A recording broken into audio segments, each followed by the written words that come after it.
केन्द्रापड़ा जिले में एक छोट गाँ थिला जार नाम बालियापाली। सेठारे एक पुराना देवी मंडप थिला जहां सब लोके श्रापित मंडप बोली कहते। दिन सेठारे किछि भी असुविधा होउनथिला किंतु राति कई सेठाक जीवाकू साहस करुनथिले कारण कुआ जाउथिला सेही मंडप रे एक भयंकर आत्मा बसी थाए। गाँ को जड़े युवक आसला जार नाम राजीव। से सहर पढ़ी आसीथिला।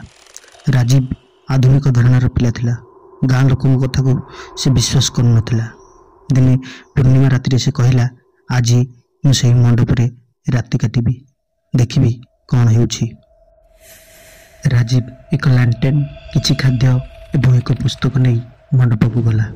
मंडपटी पुराना दिवाल रे फाट देखा जाउथिला। छात रे बुढ़ियाणी चाल रे भर्ती। साधारण शांत रही स्थानटी राति 10टा पर अजणा घंटीर शब्द थरिबाकू लगिला।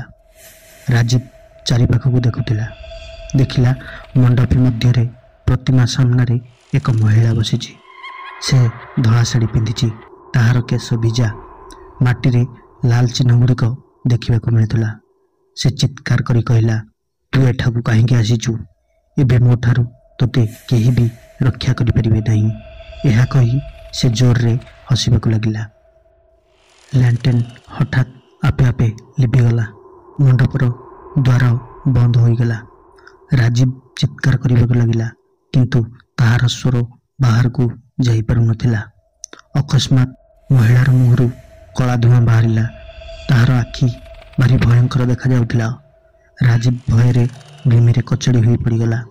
परवर्ती दिन सकाळे गाँ लोके मंडपर द्वार खोलिले। सेठी से माने केवल एक खाली लैंटेन राजीवर पुस्तक एवं माटी रे लाल रक्तर चिन्ह देखा पाइथिले किंतु राजीव को देखा पाई नथिले। आज मध्य पूर्णिमा राति रे बालियापालीर मंडप पाखरे घंटीर शब्द एवं एक युवकर चित्कार शुणा जाए। गाँ लोके कहती राजीवर आत्मा एवं मध्य से श्रापित मंडप रे बंदी हुई रही।